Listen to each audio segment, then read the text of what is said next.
joining us now. House of Delegates member Randy Michew fighting very hard for Bob McDonnell. They had oral arguments on Thursday and Friday in front of the Supremes, and things might be looking good for Bob McDonnell. Delegate Randy Michew, Republican, Northern Virginia. Sir, good to have you with us. Hey, John, it's great to be with you as always. And good seeing you from a distance on Saturday down in Harrisburg. I'm really upset, Delegate, by what went down. I can't even say I'm beside myself. And I don't know how you voted for that slate or not, but you've got to agree with me. The way this was handled, I mean, was an insult to a lot of the delegates there. And then having Ken Cuccinelli basically grab a microphone and say, you vote this down, and I'm just going to run the table on you 13-0. And basically, how is that a unifying statement, sir? Well, I think you've covered it. Conventions are always divisive and bare knuckled. Hopefully, at the end, we always come together. But Republican conventions, if you look historically, they're always ones that you just lay it all out there, and people follow through on their beliefs, and they're vocal about it. And it's not a place for the meek, put it that way. Well, I believe in fairness, integrity, full transparency. I don't like to be bullied. I don't like to be threatened. And we got all that on Saturday. And so it was a sad day. And everybody wants us to come together. I don't know how you do that. And I'll tell you the other thing. It was all over Corey Stewart. I mean, this is how ridiculous this thing is. It's like one man's ego because he happens to control the delegates there. I mean, don't you get involved in this stuff, Delegate, because you have a higher purpose in mind? I mean... Well, I think we all do, John. I've chaired a few conventions back here in Northern Virginia. I was the unit chairman of the Loudoun County Republican Committee, where we had one of the largest county conventions in the history of our Commonwealth. And it was something that I still remember to this day. There was a lot of rancor. There always is, people taking different sides. But at the end, you do come together. People have an innate belief that they were given a fair shot. And the conventions I've chaired, we've gone on and done pretty well in the ensuing November. Delegate Michew, have you ever chaired a convention where somebody gets up and threatens the delegates? Has that ever happened, or is that just maybe there's something I'm missing here? Well, the conventions I've chaired, I've tried to maintain order, but most certainly we've had, I remember where a person has risen up from the floor, asked for a point of order. I'll hear the point of order, and they'll say something that's, shall we say, not in keeping with decorum, or they could be considered threatening.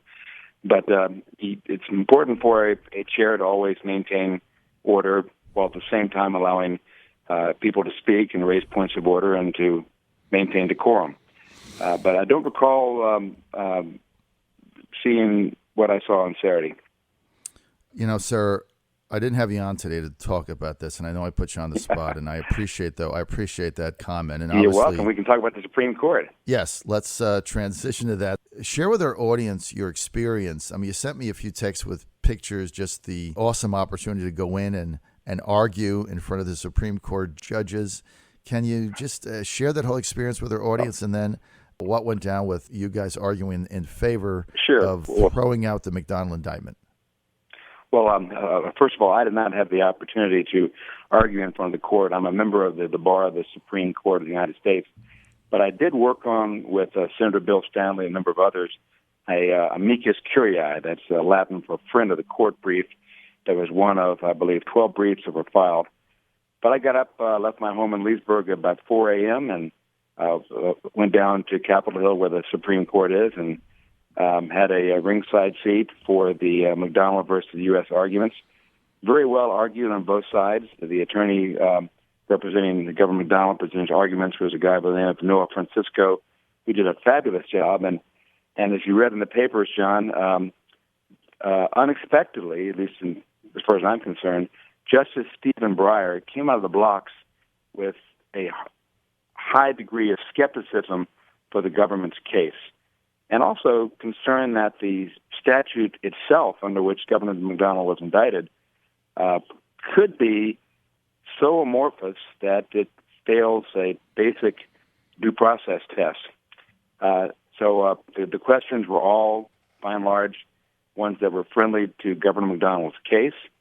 And I hope that we see a decision by the Supreme Court, only 8, as you know, given that Justice Scalia is in a better place, coming down in June, that reverses the conviction that was handed down by Judge Spencer back about a year ago. So you have now 8 justices, right? So if it's 4-4, that's bad for Bob McDonnell because it'll go down to the lower court and then it will stand. But Scott Survell predicted that McDonnell would get exonerated 8-0. It's hard to predict these judges, and I know you've been in this business a long time. You're a lawyer.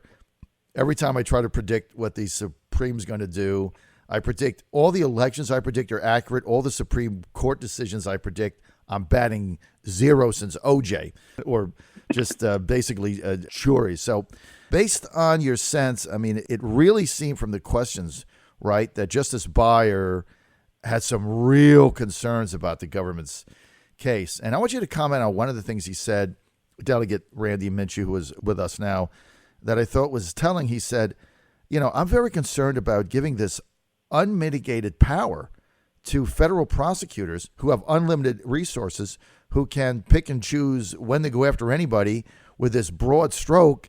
And then basically, if they do that, they have so much power.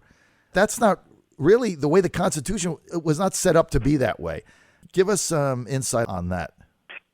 Well, as you know, the statute under which Governor McDonnell was indicted and convicted on was the so-called Honest Services Fraud statute. It's a federal statute. It's only 26 words long, John. You can read it in about 30 seconds.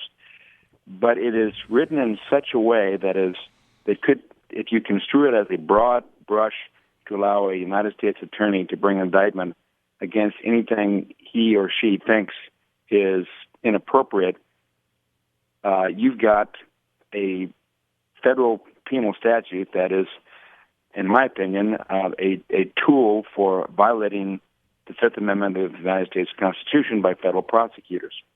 I think Justice Scalia once said that a person should be able to read a federal criminal statute, and just by reading it, criminals don't do this, of course, but should be able to read it and say, I can do this, but I can't do that. I know where the line is in conduct that I can't cross if I want to not be indicted. This statute, the way it's written, there's no de minimis amount of action. It doesn't even require bribery. It basically doesn't require quid pro quo.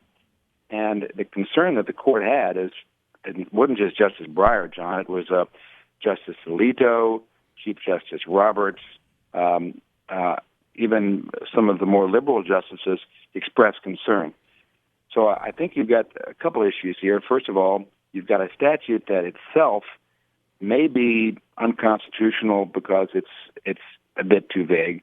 And second, even if that's not the case, you have a jury instruction where the jury in the McDonnell trial was instructed by the judge that you can basically find a violation of the statute for almost any kind of conduct, which could be unethical, immoral, but not criminal. At least that's my opinion. And I think the Supreme Court, that are the grand umpires that call balls and strikes of constitutional law, had some real heartburn with that. Well, I think so. And I think they're looking at a broader picture and what the ramifications are. I think you're going to get a favorable ruling from Justice Breyer. I mean, I read everything he said, and I think the line of his questions and the way he went about it, and he seemed very skeptical of the government's case here. What about the 4 typical Republicans or conservatives or whatever you want to call them, non-liberals, who are on, I guess, Kennedy and his Justice Roberts and so forth? Where do you see them coming down in this? Based on the questions, Chief Justice Roberts had some considerable concern with the government's case. That was vocalized through his questions. Justice Alito had considerable questions. Justice Kennedy, who you could say is the most centrist of the conservative justices, was asking the very gifted Deputy Solicitor General some real tough questions. And of course, Justice Clarence Thomas He's not known for asking questions, but he is known for being very consistent in his judicial rulings, probably the most consistent of anyone on the Supreme Court. And he has a long hallmark of protecting liberty through limited government and not allowing statutes to be construed beyond their a legitimate spot. So I would count the four justices appointed by Republicans as being ones who would, based on their questions or written traditions, be ones in favor of overturning the conviction. And based on his questions, John, Justice Stephen Breyer, I would have to put him in that camp. The other three remaining justices, all appointed by Democrats, Justice Elena Kagan, Justice Sonia Sotomayor, and Justice Ruth Bader Ginsburg, all asked questions. They weren't as hard-hitting as the ones from the other five members, but they themselves brought in some questions about the government's case. So it could be that my former colleague in the House, Senator Surville, might be right. This could be an 8-0 vote. Or it could be, John, what we call an 8-0 vote where there's one majority opinion where people sign on, and then a concurring opinion that is tailored upon some title language, such as the flawed jury instruction. But what's interesting, John, as you may know, at the Supreme Court, they've already voted on this case. They hear the arguments, they go into conference, and they will talk about the case while it's still fresh in their mind. Then the Chief Justice makes the assignment on who's going to write it. And we're not going to know that until June, but the vote has really already taken place. We just don't know what it is. Right, so it's already done. You don't know what it is, but you think that based on the questions, you look good 5-3. But of course, again, Delegate Michew, you just can't predict these things, right? I mean, we all thought the Obamacare would go down, and nobody saw that coming. So you just can't. I didn't think they'd pass gay marriage either. So just don't know. And I've been wrong every time I predicted it. But I'll go with Scott. He says it's going to be 8-0. I'm going to go with that. But listen, I want to thank you for coming on today. Great to be here, John. Delegate Michew, also for doing all you've done for Bob McDonnell. And I know it's an honor to go and argue in front of the Supreme Court justices. Again, we want to thank Delegate Randy Michew for being with us from Loudoun County. It's always an honor to have you on, sir. Thank you so much. Hey, John, it's great to be with you. We didn't get to Governor McAuliffe's decision by executive order to automatically restore voting rights. We can talk about that later. Obviously, you know I've got some pretty strong opinions on the constitutionality of what the governor did on that issue, but we can cover that on another show.